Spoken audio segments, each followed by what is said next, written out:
In the last hour and a half, we talked about dictionary learning, which is learning representation through a dictionary, through reconstruction. What about similarity preservation? What about the idea of learning representation that is good in the sense that it keeps things close?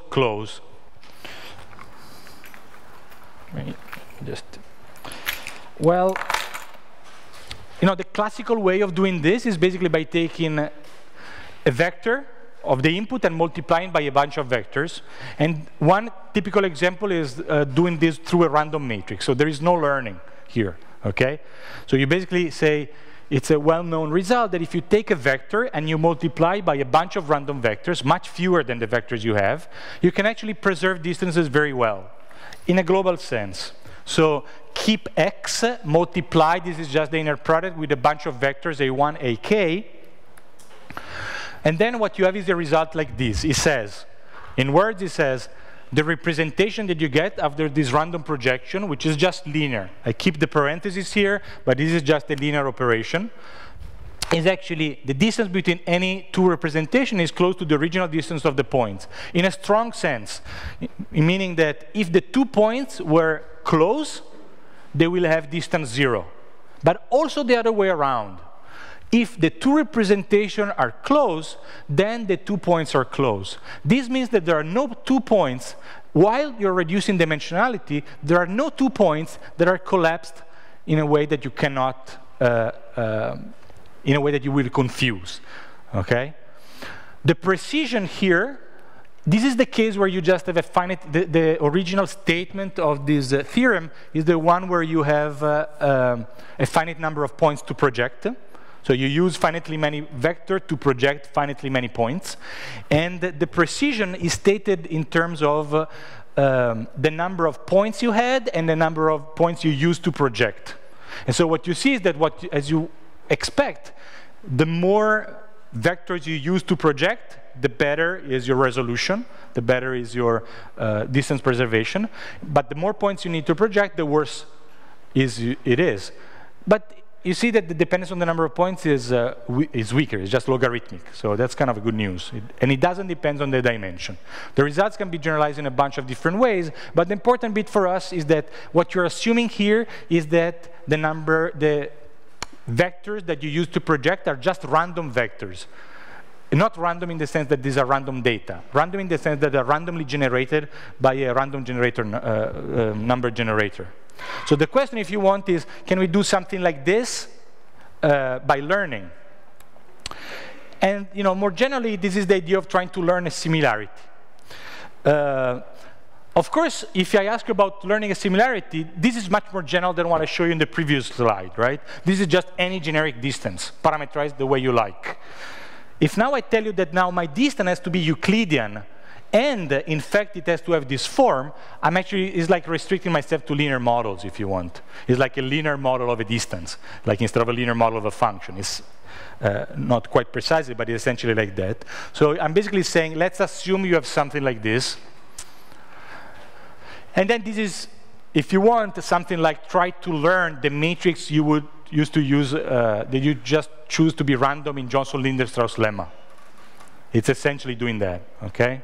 And if you want, this is what is called the Mahalanobis distance. It's a simple way to parameterize things. Turns out, a few things turns out. One is, it's very easy, because this is essentially something like a linear model. If you look at it, it's something like, a little bit like a linear model, but it depends on pairs of points, rather than single points in the input. So it turns out that you can really recycle a lot of ideas from supervised learning, provided that you can attach some label to it. As I told you before, if somebody gives you a label, say, for example, I just tell you this is similar or not, this is just a supervised learning problem, and you can rewrite least squares as VMs, blah, blah, blah, blah, blah, all the same, just with some, is a question? No. With some minor modification. In the unsupervised setting, is much less clear, and there's much less work, just a few papers in the last few years, no theory as far as I know. And the basic idea is that to say, well, I don't know the labels, but maybe I essentially can create them by creating a threshold and saying, I can measure the distance among the input points, and if it's small, I put 1. And if it's big, I put 0 as my similarity. And I have to decide what's small and big, so I have to introduce a threshold epsilon. So everything depends on this threshold here. Is it clear? So rather than having somebody that comes and tell me this is similar, this is not, you have a pre-processing that says compute all the distances, fix a threshold, all the distance between the threshold will be similar point, all the distance above a threshold will be dissimilar point. And then again, you can just turn the crank and use supervised, it's dead, supervised learning techniques. Also notice that you can kernelize this kind of stuff, okay? You can basically do the metric learning in this kind of linear way in the feature space, which allows yourself to essentially looking at nonlinear distances. Again, I'm making the story a bit short here because in some sense, for reasons that are never clear whether there is a real scientific reason or it's more like a social reason, in the last few years people have been really pushing dictionary learning perspective more than this perspective. If you want, this perspective is actually a bit more direct because you look at the representation directly rather than first saying, I look at representation by first learning a dictionary. Of course, the dictionary can be interesting in its own right. Alessandro Verri was showing you an application where he really wanted to try to understand what the dictionary was like. And the problem of recovering a dictionary, assuming that there is a right dictionary and making assumptions so that you can see if you can recover it, is a reasonable question in its own right again. So this might be a reason why people focus a bit more on dictionary learning. And this is by no means this is just a snapshot, a quick advertisement about similarity learning. All right, so let's move on.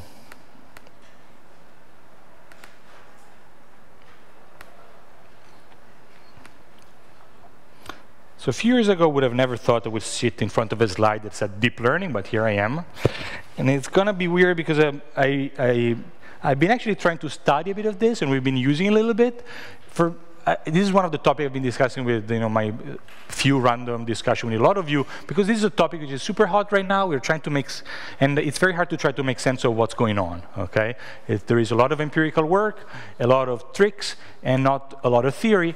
And I'm not going to attempt to give you a grand story about this, but just try to have some compact description of my best notation to explain what's a neural network. That already took me a while, okay? It's not that hard in the end, and I'm going to try to also to tell you what people mean when they talk about autoencoders and what they talk about convolutional neural networks, okay? So that's going to be what I'm trying to do, and just giving you a snapshot of this, some entry point. I'm not going to talk about any. So it's going to be very introductory, okay? Unlike some of the things like this dictionary learning or the class yesterday, I'm happy, to present it to you because it's stuff that essentially is really a lot of different papers digested and compressed in a way that makes them accessible, hopefully. Here is really going to be just an introduction of where I stand up to now. So you remember I told you this is just the inner product, and what I told you is that in most of what we've been doing today, we started thinking of learning as the problem of estimating from data, that kind of stuff, okay? On the one hand, right now, where we are right now, we said we want to learn W, and the phi is either fixed or learned in an unsupervised way. This is what we've been doing for the past hour.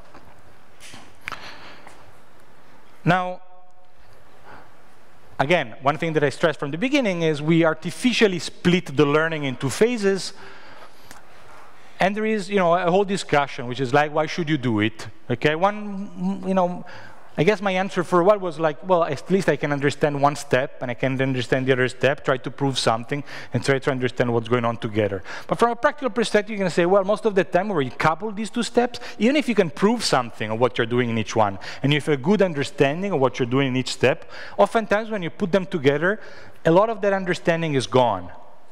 And so if you just take a wild engineering approach, you can just say, well, I just take everything at the same time. Why not? Well, it makes a lot of sense, in fact.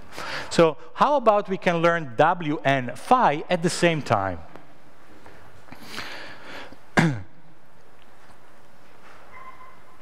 So again, just to stress a little bit more, very few applications are one layer, okay? Almost no application is one layer. Whenever you have to solve a problem, you almost never have one layer of computation. Shallow learning almost never is the one thing that makes it work. You typically have to take the data, do some pre-processing, extract some features, maybe learn in some unsupervised way, maybe do something else. And this has been going on forever.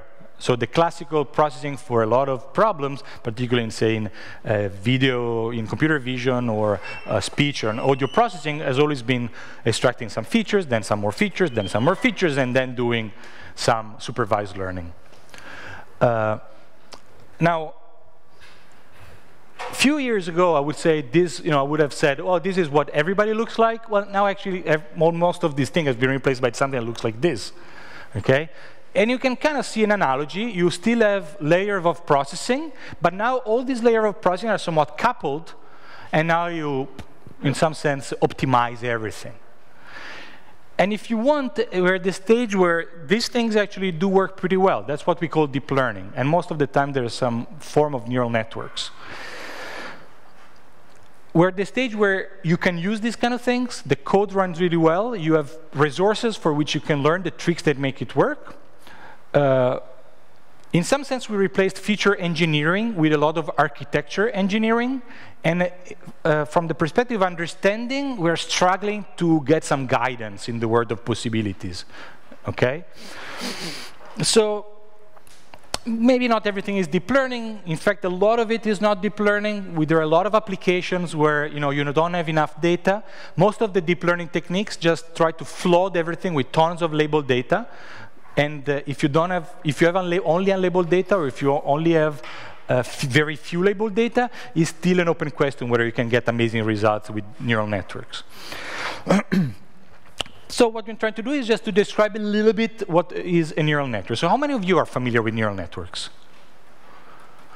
Okay, so how about convolutional neural networks? Wow. So in our perspective, shallow learning, shallow networks are this thing here, if you want. Okay, I'm just gonna, basically what I want to do next is just describe neural networks with the notation I've been introducing so far. So shallow learning, which is just what we've been describing so far, is you fix you fix phi, and then you learn w, for example, with something like this, with some penalties, some constraints, the fancy way I show you in the last few days. The whole idea of a neural net, in our language, in the language that we introduced in this course, is you still take a feature map. But this feature map is actually a composition of several feature maps. Suppose that I stop here. A good question would be, why do you want to do this? A feature map is hard enough. Why do we want to compose L of them? If we don't make any assumption on the shape of these individual feature maps, this is just crazy, because it's like thinking, I have to learn a function. I'm going to learn 2 functions instead. Well, I don't want to do that. So what you assume is that each of these feature map, well, you don't assume this. It is pretty natural. I'm just going to assume everything is finite dimensional. Okay? So you have some input, and it's mapped into some more features. So it goes from RD to some other RD, possibly with a different D. But here, the assumptions are that all the feature map share the same face. They have the same form. And they are a linear matrix, and then a little bit of nonlinearity. So, of course, we want this whole thing to be nonlinear, right? But if we really make it complicated, it's going to be, having L is going to be just harder than having 1. So here what we want to do is that we want to do each of them simple enough to be handled, but complicated enough that if we compose them, we can try to get a bit more.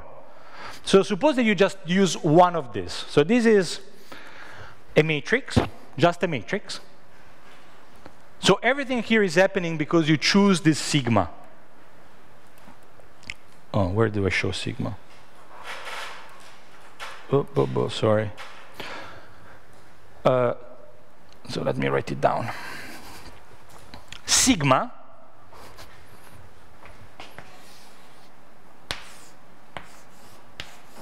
so X is an input at the first layer. You just have an X, you apply W, and then you apply this sigma.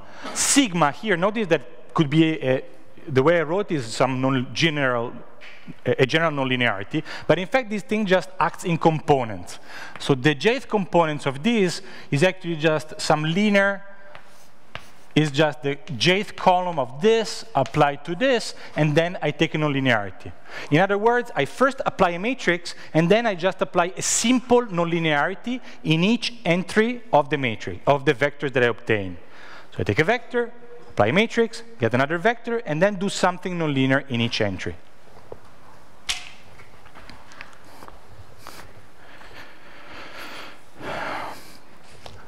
So now, what I have, and I'm going to give you an example of this nonlinearity in a second, okay? But I imagine most of you already know it. One example is sigmoidal. There are a few others, and we're going to discuss them. Going back to our perspective, the idea is that you do a compositional representation where each of the components of this compositional representation is simple but not too simple. And what you see here is that if you now, rather than fixing the W, you learn, first of all, you say, suppose that you fix the W, okay? Now, by composing more than one layer, you see that you can make things more complicated. You think more nonlinearity. Because in some sense, you take something nonlinear of something nonlinear. So you start to make things a bit more complicated. You can, I'm not proving it, I don't even know if I can prove it, but I guess intuitively, if you concatenate this several times, it's fairly clear that you get something which is more and more complicated. So in some sense, you see that it does make sense with this parameterization to compose multiple layers. The other bit is that now you actually don't fix this, but you want to learn them because you parameterized each feature in such a way that you can go on and try to optimize over it, because these are just matrices. So rather than optimizing over only this W, you now optimize over all the Ws, W1, W2, W3, and so on and so forth. Okay? This is neural networks. One part of the story, at least.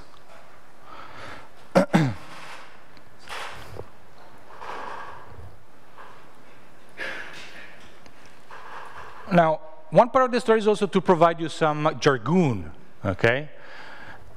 As I told you, sometimes the neural network is a very big community with a lot of ideas that have been developed in the years and are now becoming more popular. So sometimes there is an entry cost because there are a bunch of terms, okay? And here is just the basic ones. The hidden layer, so you view the various steps in your composition, you call them layers. And you call each of intermediate representation a hidden layer.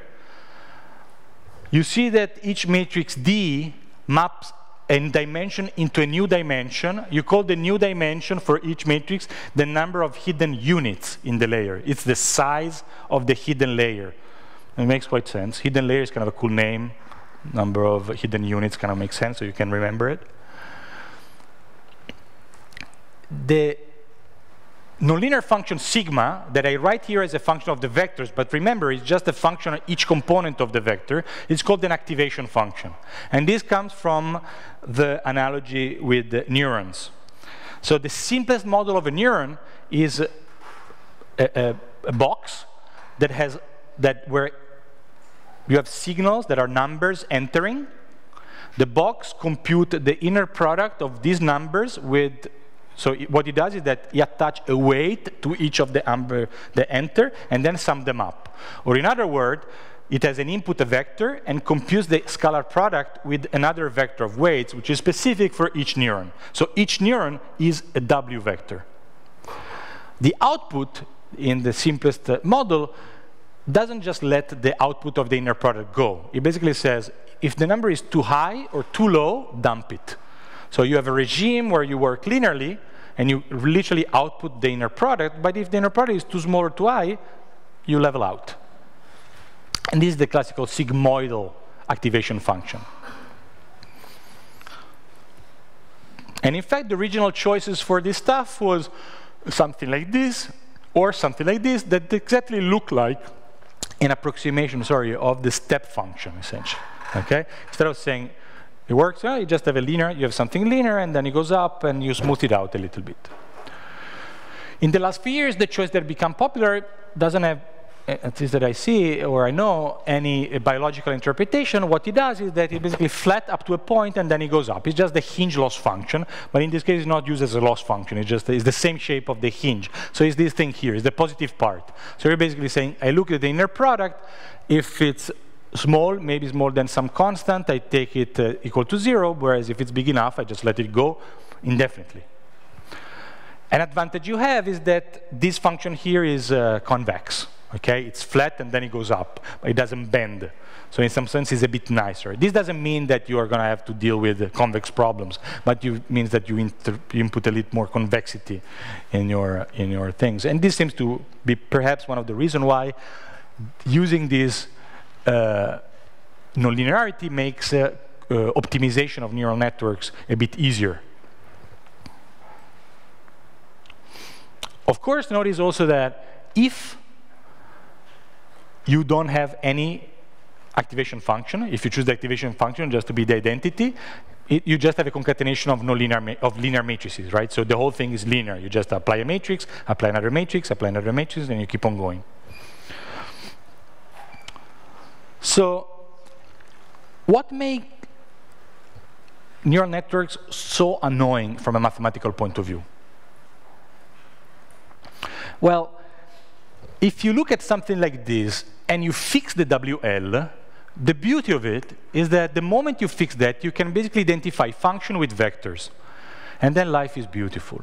You can do all the beautiful things you like to do in your spare time. Adding vectors, multiplying vectors by numbers, gradients. Well, in fact, gradients is one of the few things that you also do in this messy thing. But pretty much everything else is lost. You see, the moment I actually parameterize my W over a set of matrices WL, this function here is a horrible nightmare. It doesn't have any structure, you know, it's just a complicated nonlinear thing. You don't know how to parameterize in a reasonable way.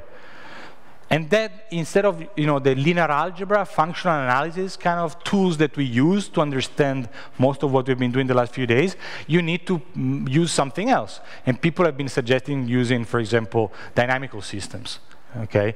Maps, iterative maps, recursive maps, or some, you know, reasoning in statistical mechanics. But say from the 1950s, 1980s, where there's been birth of interest in this, so far we haven't quite found the right way to think about this.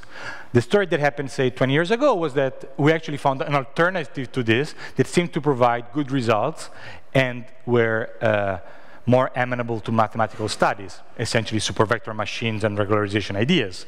Right now, these methods seem to not provide as good result as this for the kind of application where neural nets really work. So now it's a question, is the story going to repeat and we're going to try to find another model that is as good as this but we can study, or maybe we're just going to find some tools to actually study this kind of stuff. It's unclear, but a lot of people are banging their head on the question, so maybe you're doing that too. So in the last few years, we're probably going to know the answer.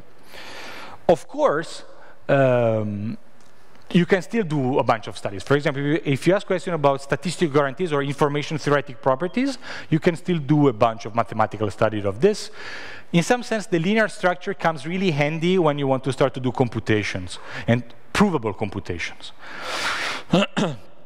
So what happens here is that here really there is little structure, but especially if you assume that sigma is either differentiable or almost, like the positive part, which is one of these convex functions where you can compute the subgradient, so left and right derivatives everywhere. Well, one thing you can do here is try to optimize over W and WL.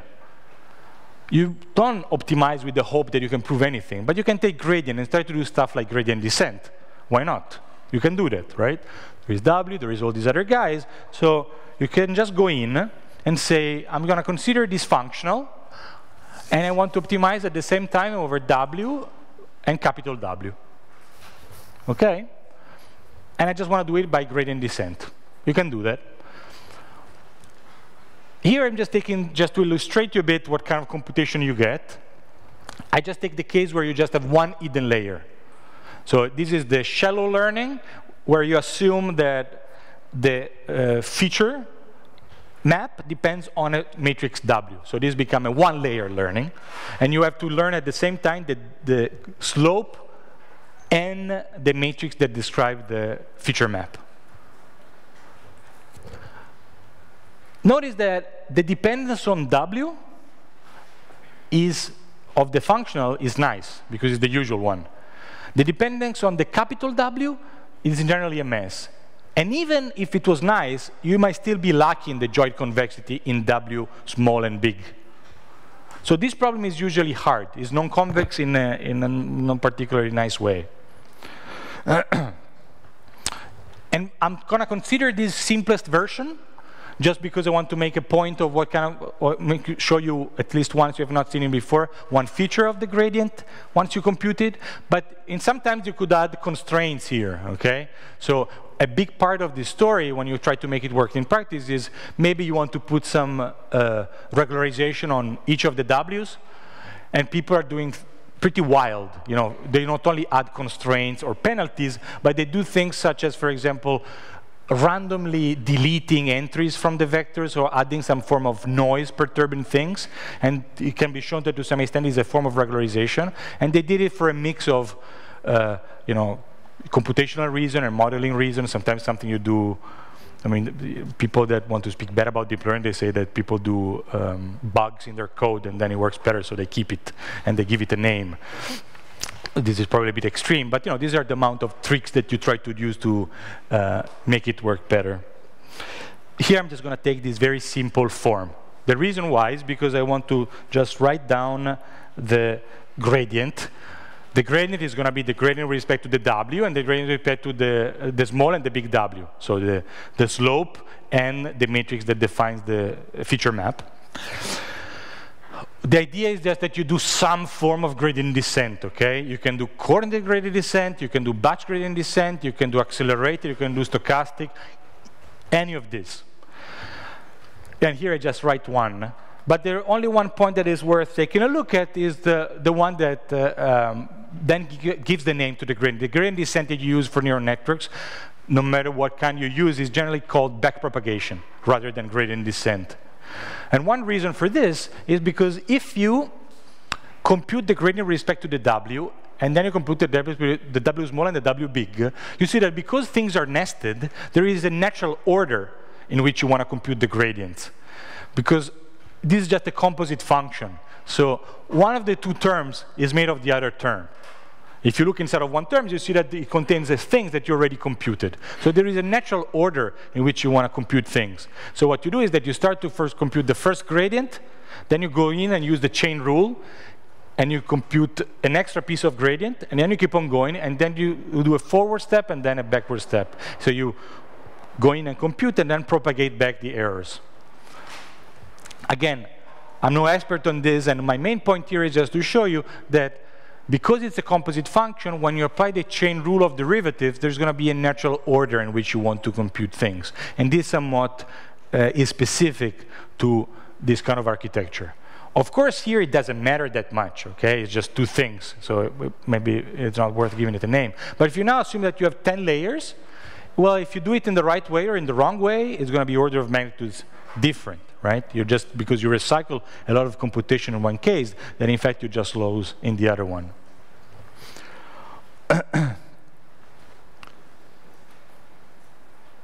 And as I told you, this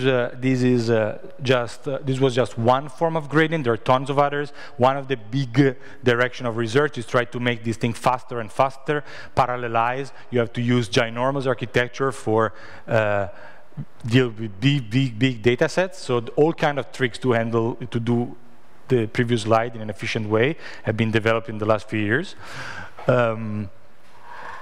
There is also, again, a question of whether one can make a parallel with the biological computations. There is a basic form of learning in the learning in the biological sense. So in the way neurons somewhat adapt themselves through the course of our experience. And it's called Hebbian learning. And there's a question of whether you can interpret the way you optimize in neural networks in some kind of biological plausible way. So there is also somewhat this parallel with the biology again. So in some sense, the computations are what makes neural networks nice and bad at the same time. It makes it nice because in some sense, while it is a wild problem, we can still handle it in a seemingly okay way, or sometimes fantastic way. So we have to solve a problem that doesn't look like this anymore, like in shallow learning. It actually looks like this, or even more awful. But as of today, it seems that people learn tricks and ways to get not get stuck in bad points of this curve, but actually get to some decent local minima. And somebody would argue that perhaps these local minima, for some reason that we're trying to understand, are actually close to global minima. There are a lot of very good local minima, very close to the global minimum. Okay, this is for somebody a conjecture, for somebody is a hope, for somebody is false. But indeed, experience these days shows that people can use this stuff and get pretty good solutions. So this is just a fact. Okay, and whether this is a reason why we have, it certainly depends on the fact that we have many data points. Maybe it's a point of high dimension. We don't know. What makes it awful is that we don't know. Okay, that we've been trying to get mathematical results that would explain why this is true, and a few have been coming also recently. But I would say there is no clear and you know, there are guesses. You know, this is a very good question. I try to make a guess and I try to see how far we can go. Then somebody else comes with another guess, but there is no one guess that emerged as the right answer or a right answer. Now, this is neural networks pretty much between 1955 and 1986, I guess, okay? So we're more or less there. Now, today, we can manage to make this stuff work really well, just on supervised data. 2, 3, 5 million points, maybe, but you know, you need a few points to make this stuff work well, but it works amazingly well. And not that it doesn't work on lower regimes, but sometimes in lower regimes with model point, other techniques that are simpler to use, like, say, a ridge regression technique, might work as well. One question is how to try to make it work even better, and for a few years the idea was that the big issue here is that you have this horrible optimization problem, and you should try to initialize it well. And for a few years the idea was that this is where unsupervised learning, this is where you should enter unsupervised data. So you should try to get unsupervised data in the picture by using them to get a good initialization of the whole system, that then in some sense you fine-tune with labels. This has been like a main idea, I guess, pushed by Jeff Hinton, and this has been a direction that has been pushed for a long time. Again, notice that in the typical way this was done, there was an unsupervised step, perhaps followed by a supervised step, but there was not like a marriage of supervised in a really semi-supervised setting. So the basic idea is very similar to the dictionary learning perspective, the reconstruction perspective. The idea is that we just want to spend some time thinking about unsupervised data, and we want to do it by putting together a neural network that, rather than learning a function, is just going to learn to reproduce the data, to reconstruct the data. But reconstruct the data by itself is not a requirement good enough. So what we want to do is that we actually want to put a constraint that the hidden layer, the where when I have to squeeze the data in before I reconstruct, I have to be small enough. It's exactly what we said. It's like a dimensionality reduction. So you have an input, the point, and then in output you would like to have the point. But before you pass it through a bottleneck. So an autoencoder is essentially a neural network doing this. The way you write it is in our notation that I introduced the previous lecture, is through a representation and a reconstruction. And here this is slightly different from what I showed you before, because both of these steps are mildly nonlinear in the same way. So one is they just look at the usual two steps in a neural network. It's linear plus nonlinearity, linear plus nonlinearity. In the typical case, the linearity in one step is just a transpose. So this prime should be really a transpose of the other one. So basically I take an input, I multiply it by a matrix that is squeezing this input, then I take a nonlinearity, then I apply the same matrix transpose, and then I squeeze it into a nonlinearity again. So this is the form, okay? And this is the form because this is the natural thing you do if you try to write down a neural network to reproduce your data. You have, you know, this is the recursive nature of the neural network definition. If you want, you have two feature map concatenated, but one feature map you view as a representation, and the other feature map is like literally doing the reconstruction because it maps you back in the original space. So in our language is a representation and the reconstruction. What was typically done is that the one that was used was you learned both, but then you just use one at running time because you just want to represent, okay?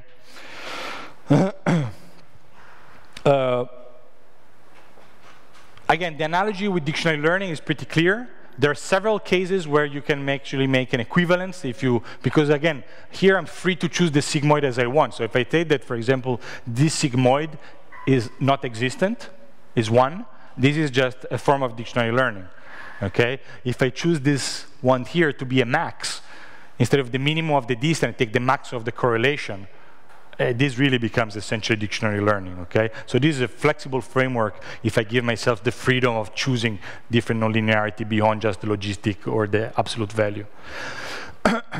And in the literature, then there is a whole connection of, this is just one perspective, and it's very biased to what I know. So kernel methods and regularization. But you can take other point of views, and I already told you can talk about probabilistic perspectives. People also talk about energy models, where in some sense they view the loss and the regularization terms as energy terms, and you talk about minimizing energies rather than minimizing loss functions and stuff like that.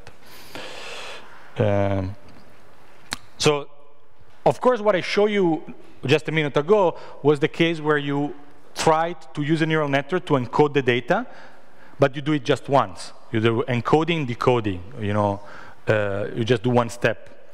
But of course, nothing prevents you to actually stack many of these steps on top of each other. It's like doing dictionary learning on top of dictionary learning many times, if you want. So you do an encoder, and decoder, you code, and decoder, encoder. And why do you do that? Again, here the idea is that you are doing a mild, so you're basically trying to do a mildly nonlinear parameterization of something that should be nonlinear. And so one idea I understand is that by concatenating more than one intuition I understand is this idea that by concatenating several mildly nonlinear things, you can get something which is more heavily nonlinear. Of course, you can also jump in more esoteric explanations, such as that you go and learn more abstract concepts and things like this, but these I don't understand, so I don't talk about that. So, in a lot of applications, people don't use these kind of neural networks. So first of all, let me say, I told you that we were in '86. This is probably like 2000s. Okay. In the last few years, it turned out that this idea of pre-training, they called it pre-training. It was called pre-training on unlabeled data, and then use this initialization for supervised data. Turned out to be often not necessary, because in fact, you can in many applications when neural networks work, you train on ginormous big supervised data sets, and that seemed to be good enough. The initialization you just choose at random or whatever you do is to be good enough. So a big question and a big debate is right now if there is a fundamental reason why this doesn't work, or in any way, where is the place for unsupervised data? Where is unsupervised learning really going to make the difference? A lot of people think that for first principles, unsupervised learning should be the part that makes a difference in deep learning, as in learning in general. And there's a question of where is the right point to really exploit unlabeled data here. Most of the deep learning applications that gave stunning results are supervised, trained supervised on really, really big data sets. Let me also mention in passing that one big question is, you could ask is, well, but what about an SVM? Can you, or any of this stuff, can you just, train it? And how does it compare? Well, the problem is that it doesn't, because we don't know how to implement it, okay? Really the memory bottleneck kills most of kernel methods work well in regimes where you can store the kernel matrix or a large part of it. When we really go big, you don't really know how to handle it, okay? And so that's why in the last few years there have been a bit more of a push in trying to bridge this gap, try to developing techniques to scale up kernel methods and more general non-parametric methods, but shallow ones in such a way that you can try to match the result we get with multiple layers. The endeavor is largely for understanding and theory, because if you keep one layer, you can prove a lot of things, and this allows you to understand a bit more. And this is, if you want, an ongoing, it's an open question, okay? It's of course, here you can also take parts in a more substantial way, just basically saying, I believe it's never going to work because, you know, I don't know, a deep learning architecture is richer and more powerful than a shallow one. But these statements are clearly true on some extent, but also not substantiated by anything formally acceptable, depending who you are, I guess. If you look a bit closer to what kind of neural networks are used in application, you see that sometimes they're literally the usual neural networks, the ones that are fully connected, where you just have to optimize over the weights. But what you see is that, for example, in vision and other applications, the architecture are fairly complicated. And what you see is that the structure, so here you see you have a linear matrix and then a nonlinearity.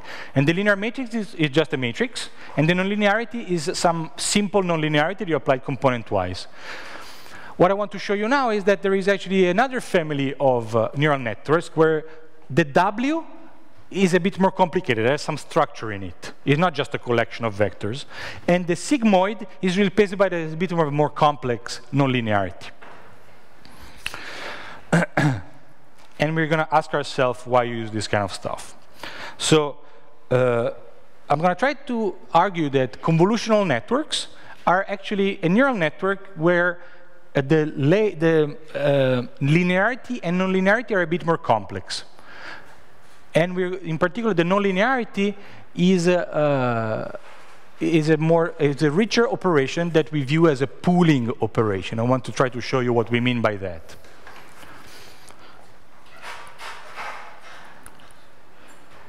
So this is the idea.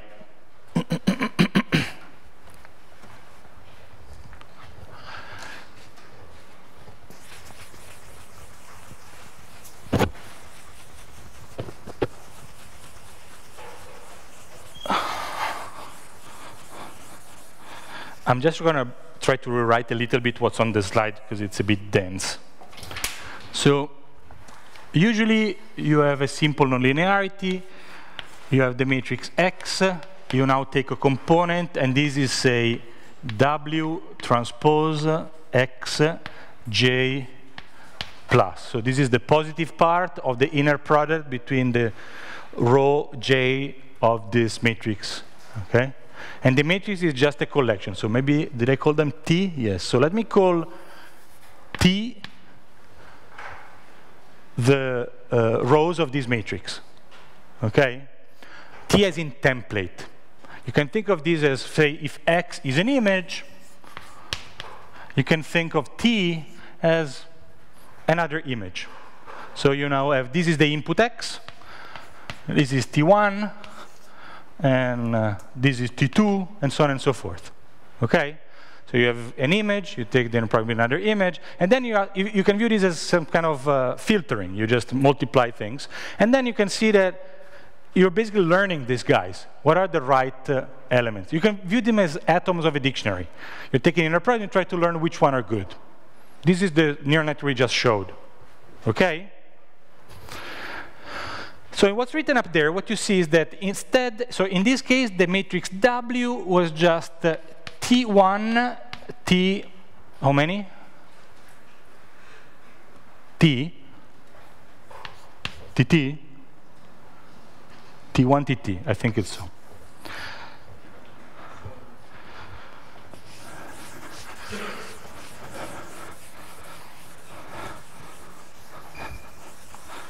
Now, I'm going to do first a slightly simplified version of the convolutional neural networks, because complicating it would cost me a lot of more notation.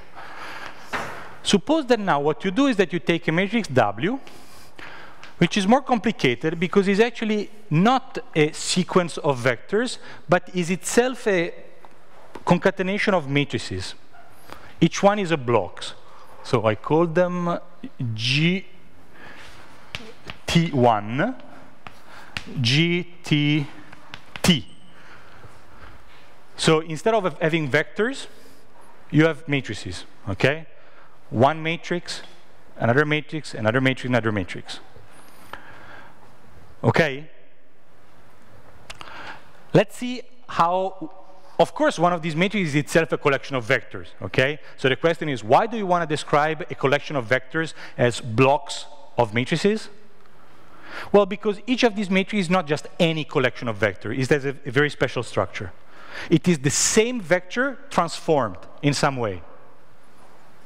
So GT, I write T for a generic vector, is the vector T, and then a bunch of transformation of that vector. For example, shifts. So suppose that I give you this guy, and let's make it simple. Suppose this is just a vertical bar, like this, and this is just T, okay? Now I'm gonna take G1T. G1T is just the shift of T. So instead of having this guy here, I shift it a little bit. Okay? I do a translation. Okay? And then I keep on going. I take another, so this is one translation. This is another translation. So take this guy, and then I take this guy, then I take this guy, and so on and so forth.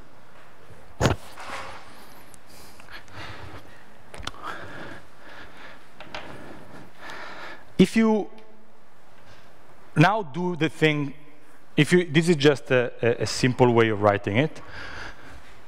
What you see is that, for example, in this case where you literally have one-dimensional thing and you just shift it, this is the case where you have one-dimensional thing and you just shift it. What you get is what you call, do you know how you call these kind of matrices?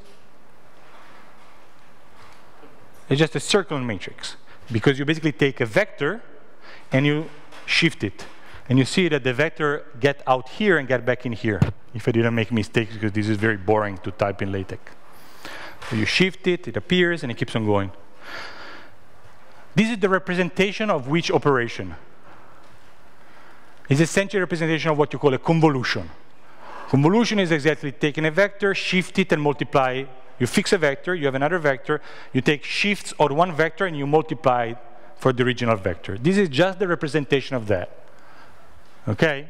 So in here, you just take a vector, and you multiply through the input. What you do here is that you the input is now going to be multiplied by a vector and all its shift and all its transformation. Or if you want, you have the W matrix is a concatenation of circular matrices, convolution matrices. Okay? Does it make sense?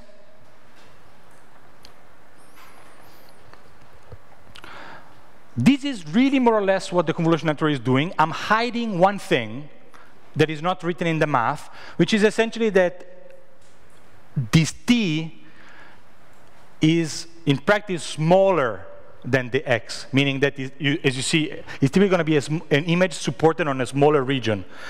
This is going to be a full image. Typically, T is a smaller thing. And I shift it around, and I move it around. That's the only thing that is missing in my notation over there. Okay? In principle, I could have that this is a full image. Of course, also, I'm somewhat, you see that to write down the math, I somewhat have to handle the border condition. When you shift something, you have to decide what you want to do with the bordering. Here, I just wrote circle and condition. In practice, you might want to window things and do stuff like that. Okay? But this is somewhat the basic idea. The basic idea is that rather than having a matrix, now you have a collection of matrices, and each one is a circular matrix. Okay? I'm not telling you why I want to do this, but this will be clear in a minute. Aside from a few people sleeping, it seems that the structure of the matrix is more or less clear. And here is a picture, okay? You have, in this case, the template was the oriented bar made horizontal, and each of these circle here means that I took an inner product with an image that contained a letter A. I took one number, another number, another number, another number, another number. What is pooling? Surprisingly enough, is pooling things together. meaning that all the numbers that correspond to the same template, but at different location, are going to be collapsed into one number. So look at this here. Here I compute the inner product between the horizontal bar and this letter A. I obtain, in this case, I wrote 9 numbers. You will have, of course, all the others. The idea is that now you take these 9 numbers, and for example, you take the sum or the maximum. Okay? So now you have G1TX, GNTX. This is just what I wrote. You get all these numbers, and now you collapse them down in just one. These are the 2 operations you do. Let's think a second what we achieved. Well, not what we achieved, but what we have. So we take GT1. We multiply this by T. We get as many numbers as the transformation, and then we collapse them down in just one number. Okay? That depend on the template that we use, in this case, the horizontal bar. How does the final representation look like? Well, I'm going to have a number per template. And in some sense, the size of the transformation disappears because I expand it up, and then I collapse it down through the pooling. So the size of this final vector is going to be just the number of templates you have. So if you take one, so it's the same as here. Okay, it's the same as there. Here, I would just apply this simple sigmoidal thing. Here, what I do is that first, I actually explode each of this in all its translation, and then I collapse it down to just one number. Okay?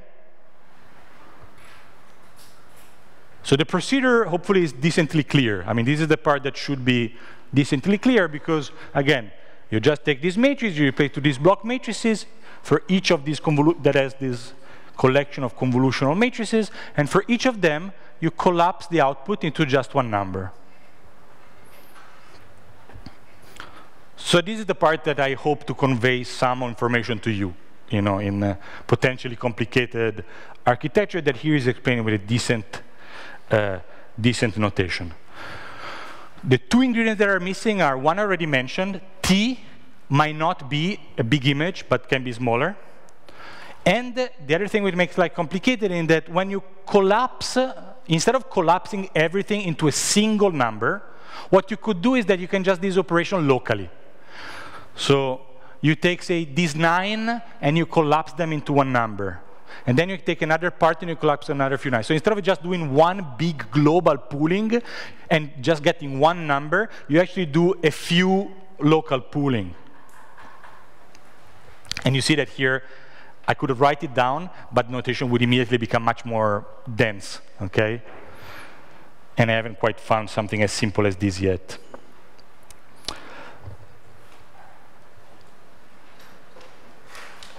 Before we actually look at a bit more examples, one question is, why would you want to do something like this? Notice that a part is easy, okay? Which is, I set this up. Setting this up cost me a bit of complication. Notice that here G is known. Is, for example, the shift is the convolution. I decide how to pool. Example of pooling function are, if these are the values are just the max, the sum, and a bunch of other different pooling functions, always norms, if you want, way to collapse a bunch of numbers into a single one. But the real question is, why do you want to do something like this? Notice that the learning stage, you will still learn the filters, right? You just do an optimization, just over a more complicated architecture, where you first do all these kind of complicated iterations. Why do you want to do this? Suppose that I give you the right filters, the good filters. Still, why do you want to do this operation? What would you think?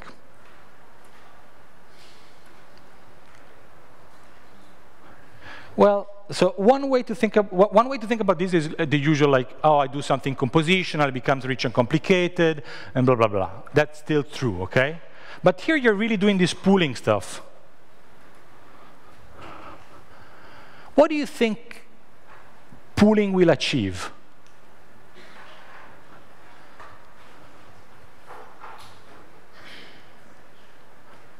Any guess? Guess? Reduction of dimensionality is one possibility, but you could do it, for example, by choosing what you just said is reduction in dimensionality, and I completely agree. And what you could do it is that you can, for example, reduce the size of each hidden layer, for example, right? You could do it in also other ways. So it's true, but if you want is, why do you want to do it this way? It looks like complicated, right? You take these convolution matrices, and then you pool them.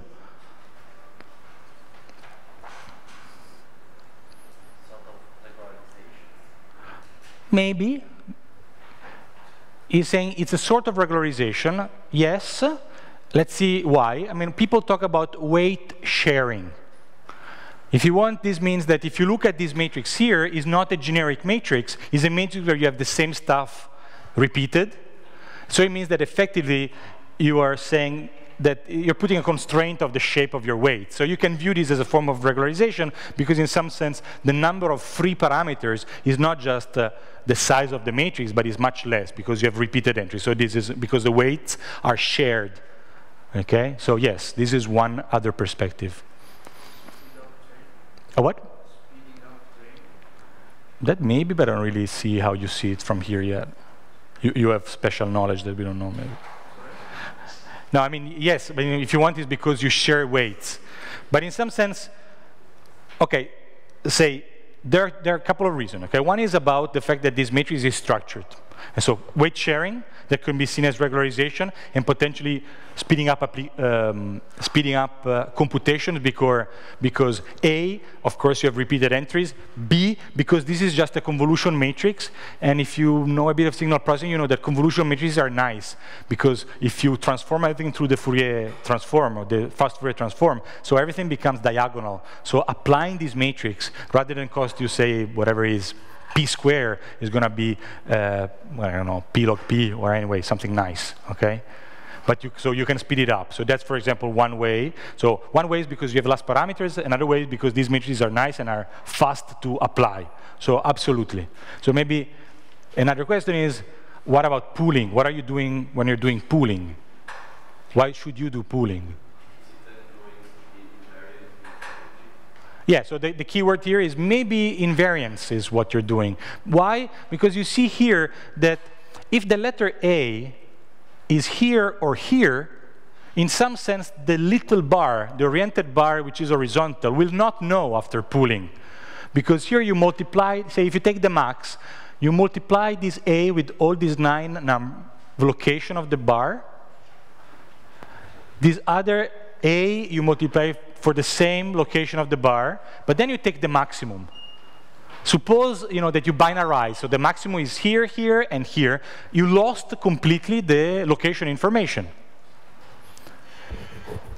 So maybe the reason why you want to do this is also because to some extent you want to preserve information, being able to apply things quickly, regularize, but also because there is this idea that rather than just describing things, you actually want to insert an information, which is that location information is not so crucial everywhere and in the same way. And then you can argue that, if you have to recognize this pen, you're very good at recognizing if I show it to you here or here. And you're very happy to be able to do that. Of course, you have to navigate a room. Invariance might not be, the one thing you want to achieve in your system because you want to crash immediately. But for, say, object recognition, certain amount of invariance and robustness to location could be a good property. You also see here where maybe instead of doing a global pooling, you want to do some concatenation of small local pooling. And you see that beyond invariance, you can also get some kind of robustness to local translation. So if you, if you have this guy, or you now have, I don't know, this guy, well, of course, you are rotated because they suck, but they're supposed to be in the same orientation, and just the eyes move, okay? Then, to some extent, they both translate slightly differently, but locally they're just translation, both of them. So maybe doing this kind of local pooling, I'm achieving not only some form of invariance, but also some form of local robustness to linearity, which pass together give me robustness to some kind of deformation, something which is locally linear. Maybe this seems to be a reasonable idea. Yep. Instead of shifting, for example, can you change the color and light condition? So his question is, here I actually, when I wrote this notation, I wrote some transformation, okay? G1, GT. And then when I make the example, I make shifts. So how wild can you choose these transformations? For example, his choice was pretty wild. It's like, can you do color transformation and do pooling across colors? Now, if you can do it, depends on what you mean if you can do it. Meaning, I think from an algorithmic perspective, there is absolutely no reason why you shouldn't be able to do it. And in fact, this idea of using pretty wild transformations and see what this does is a direction that the lab where I work at MIT has been pushing a lot. Tommy Poggia is really pushing this idea that you want to just create transformation and pool, and he's not the only one, because it's a fairly natural idea. It's kind of a template matching with some ranking over the scores. In some sense, it's easy to see that if you try, it's relatively easy to think that the fact that pooling achieves invariance, at least if you do global pooling, can be proved. If you take translation, you can prove that you're invariant, because underlying everything, there's the fact that translation are a nice transformation. It's what is called the group. So you can invert it, you can do a bunch of nice things. Color transformation is a nightmare.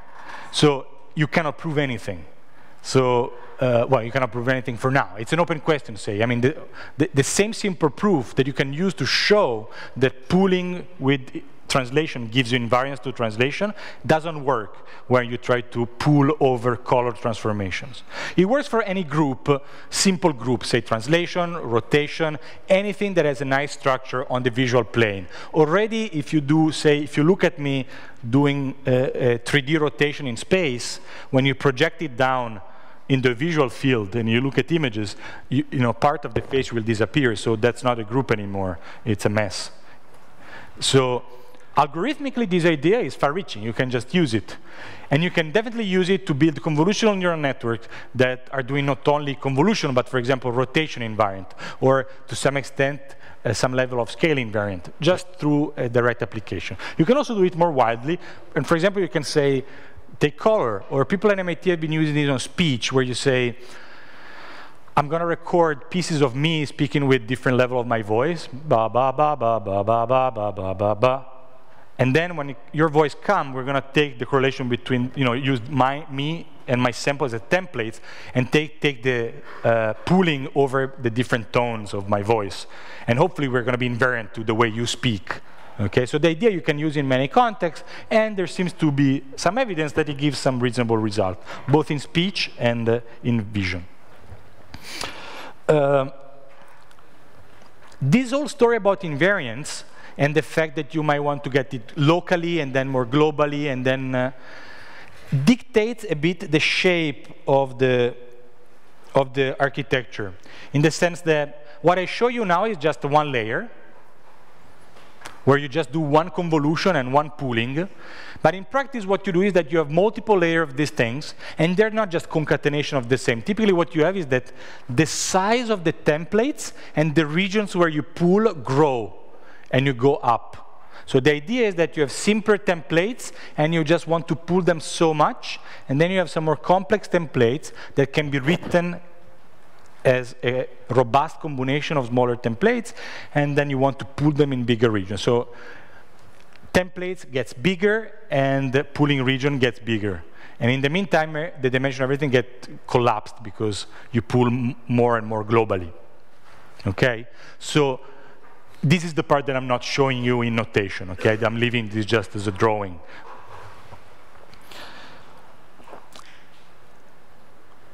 And this is also what is not what wins challenges in ImageNet and stuff like that. What you typically do is that, because it would be nice if you say, if you have something like, I do something like that, I have a policy on the way I decide how I choose the size of the templates and the pooling regions, and maybe I can tune it easily, and these are just 2 regularization parameters, and then I just do a neural network with just a couple more, and I cross-validate. In fact, if you really want to get, you know, good results, typically the architecture becomes more complicated. The size of the different, as to the best of my knowledge, there is no general way to, you know, adaptively choose the architecture. There is a lot of work that goes in hand tuning the size of the template, the size of the pooling region, the fact that you might want to pool in 7 layers, but you may not want to pool always. And so if you look at the architecture like the one I showed you at the beginning, which is a picture of the one architecture that a few years ago was giving you the best possible results on this huge image data called ImageNet, you see that, you know, here there is some pooling, here there is no pooling, then you do some pooling again, then you don't do it. And this stuff is not like the way of doing it, right? There is another way of doing it that also gives pretty good results. But there's a whole question of that when I said that you replace feature engineering with architecture engineering, that's what I meant. Okay, why do you do this? What if I skip this guy and I put the max on? Well, I don't know. I mean, maybe Jan LeCun knows, but I don't know. Okay, so and this is how things are. So the things are pretty complicated. So they're typically a mixture of convolutional and non-convolutional neural network with the details of architecture, sometimes hand-tuned on the basis of application. And Julia is not around, but have you ever had, some of you have experience with deep networks, for example, for computer vision?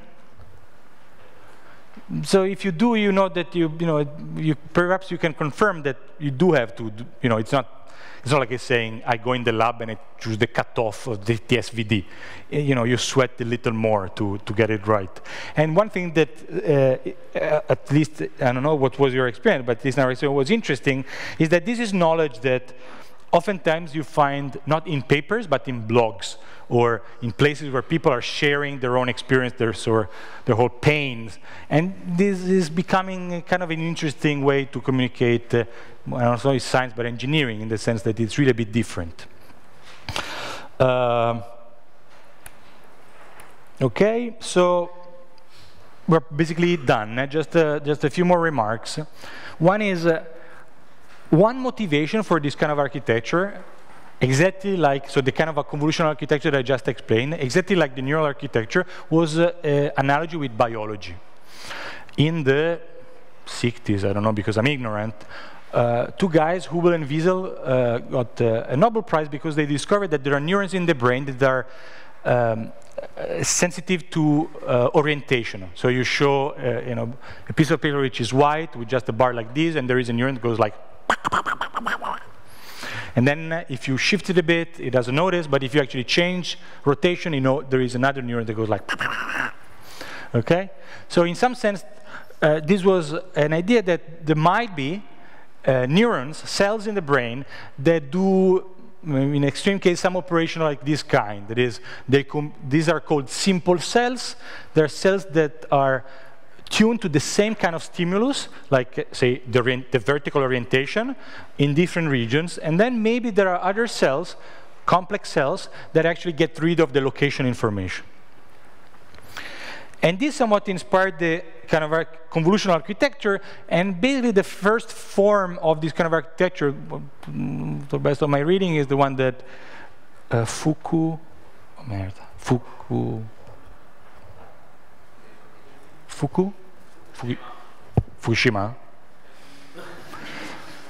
not Hiroshima, Fukushima, Fukumitsu. Okay, so Fukushima around the 80s, right, more or less, 89.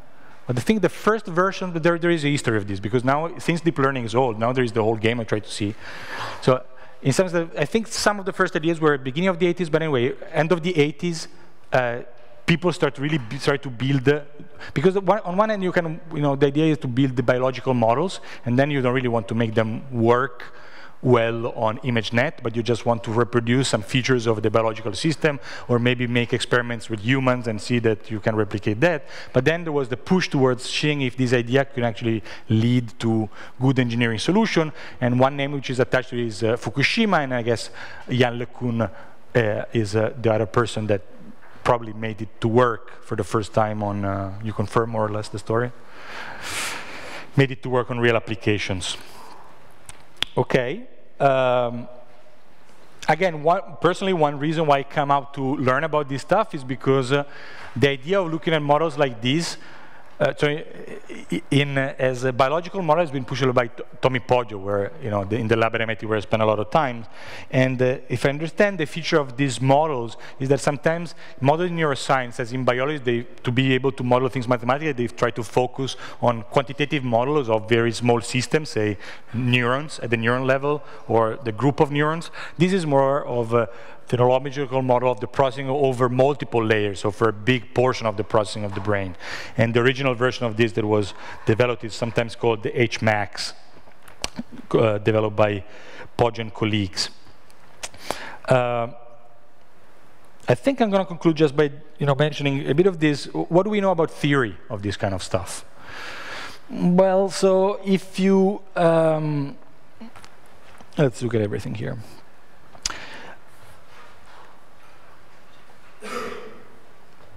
So some people recently said, well, I just ignore the supervised aspect and I just look at what kind of representation you have, depending on, assuming that you make some choices of the templates. So one thing you can ask is, what happens if you just took the templates to be random? Random in the sense of random numbers, okay? If you think about it, this looks a little bit like the Johnson-Linder stuff that I quickly showed to you, in the sense that Johnson-Linder was like take a vector and multiply it by a bunch of random vectors. And here we also add a small nonlinearity. You can show that basically the result of Johnson-Linder can be extended to this kind of multi-layered neural networks if you assume the weights to be completely random. Now, the extent to which this gives you some insights on what people do in practice is not completely clear, because this is just the first step, if anything, when you randomly initialize the network. But then you train it, okay? And I'm not sure if we have an understanding of how the train affects the metric properties of the network. Also, here there is no pooling. It's just a pure classical neural network. One thing that I looked a bit at, and I'm not the only one, is this idea of invariance. And also a kind of opposite direction of the invariance. So in invariance, you say, if I show you this and this, the representation is going to be the same. Okay? This is the whole idea of invariance, of an invariant representation. But as a requirement, this is a bit poor, right? As like just dimensionality reduction. Because the number 3 is also very invariant. Very low dimension, but also very invariant. If I send all of us in the number 3, we are invariant to everything.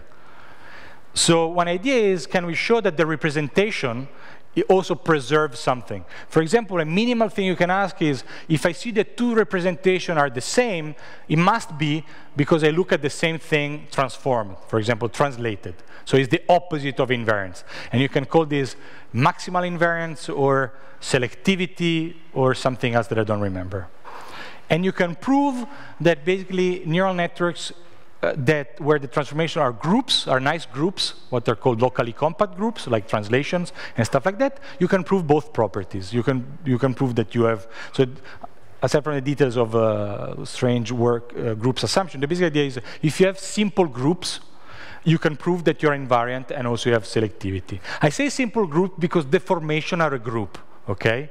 So those are not simple groups. You cannot prove, and you probably don't want to be invariant to deformations when you recognize objects. These requirements are pretty poor in terms of metric, because we don't say that 2 things that are close are going to be mapped close. We just say that 2 things that are the same thing transformed are going to be mapped into the same place, and that nothing else gets mapped exactly in the same place. But I'm not telling you how distances are changed. And the reason why is because it's hard and it's not completely how to formalize this. And this is more or less it. So one thing I didn't mention is results about classical neural networks. In some sense, the story goes that from the statistical point of view, we know a lot of things. From the point of view of the potential gain in representation of using, rather than one layer, multiple layers, there are just some partial results. For example, for Boolean functions, these are the classical results. They come from circuit theory, but it's a bit debatable. People have different opinions of whether the results about Boolean functions directly yield information about what's happening in the general learning scenario. And the last thing is that in the last few years, people have been pushing a lot and try to get guarantees when you optimize. Again, the problem is horribly hard, but maybe there are assumptions under which you can prove that you don't get stuck in bad local minima, or even if you're lucky, you get to global minima. So in some sense, if you want, two big questions are, the way Tommy Poggio would put it is, why do we need multiple layers? Can we prove when and why, or how are they useful? And the other thing is, gradient descent technique seems to work well, while the problem is horribly hard. Why? These are two big questions, and people have been trying to answer in the last few years and even months. And now it's really the end. So if you have any questions, otherwise it's time for lunch for the last time. Samuel.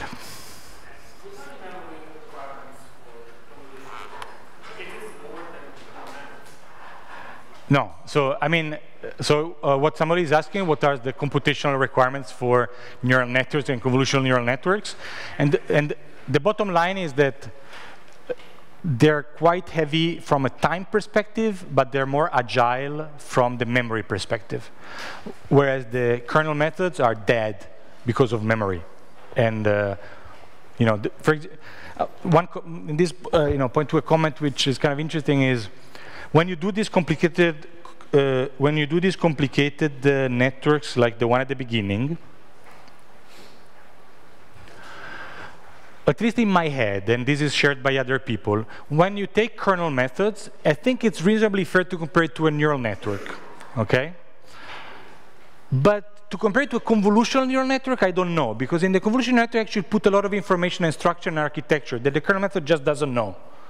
So a lot of people view the convolutional neural network part as kind of a way to learn a very structured kernel, and then a dense neural network as something more like an SVM, say. Okay, so for example, this is the way I think about it. But again, this is just an opinion. Somebody else would tell you that convolutional neural networks are just a reflection of our inability to train a hardcore neural network where the training would suggest the neural network architecture by itself. So, you know, this is just to show you, this is the same question of two very different camps. I view convolutional neural networks as representation learning, and dense neural networks as just a classifier. But other people view CNN just as a way to regularize and to try to learn a classifier. So this, to go back to your question, it's hard to compare them because you don't have really implementation that are memory efficient for kernel methods. And my personal view is also that if you try to do say, ImageNet or image classification just with a Gaussian kernel and compare it to a convolutional net, well, it's not just a matter of memory. It's a matter that here in the convolutional net you put a lot of structure that the Gaussian kernel just doesn't have, and I'm not sure if it can get it back. Other questions? All right. Well, so.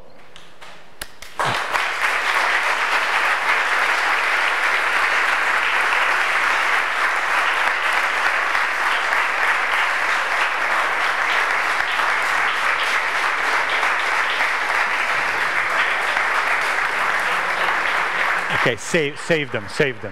Save a few more. So I'm done. I would like you to save some of this clapping to thank Raffaello, who's here, Alessandro.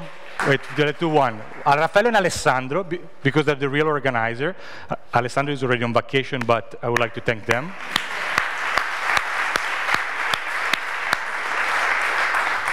I would like to thank, and I'm not going to list them all, I can list Alessia because I see her, and I see somebody else. All the people that helped, Samuele, because he asked an amazing question, but also because there have been like 10 people plus, I don't know how many, who actually spent some of their time completely for free, helped me out in the labs that I would not have been able to do by myself. So I would like to thank them all.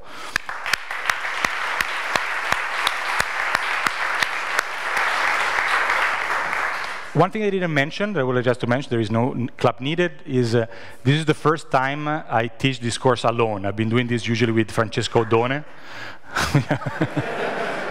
I don't know what this means, but it's... so there was a lot of talking on my side. I hope this was not too boring on your side.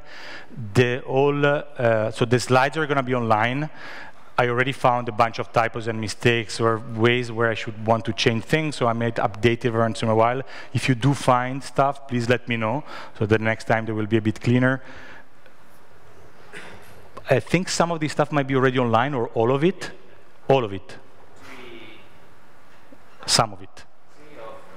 Anyway, so soon, next week or someplace soon, you can watch this again and again and again. like you know, the horror movies where things keep on coming back, and you can watch a bunch of other stuff because the previous course is online, and I think the whole big machine learning course at MIT is online. So some of these, like, you know, as I said, one big goal is reproducing kernel Hilbert spaces where I spend a lot of time, and here I just literally flew over them. I think we do have a couple of mailing lists and Twitter kind of stuff and Facebook kind of stuff where we kind of post. So if you're interested in following some of this, just we're probably going to send you a bunch of links around, not to spam you, but mostly that's where it's kind of hard. One thing we found problems, and if you have suggestions, is how to reach you. So for this course, for example, we send email. We're becoming very lazy because we usually have a lot of applications, but we don't know what are the best channels to say that there is this course and to reach, so it's a bit random. And the fact that we keep it free and we keep it basically on a voluntary basis also makes it somewhat hard to advertise it sometimes. So anyway, so this is all. Hopefully this was nice for at least some of you, and let's keep in touch.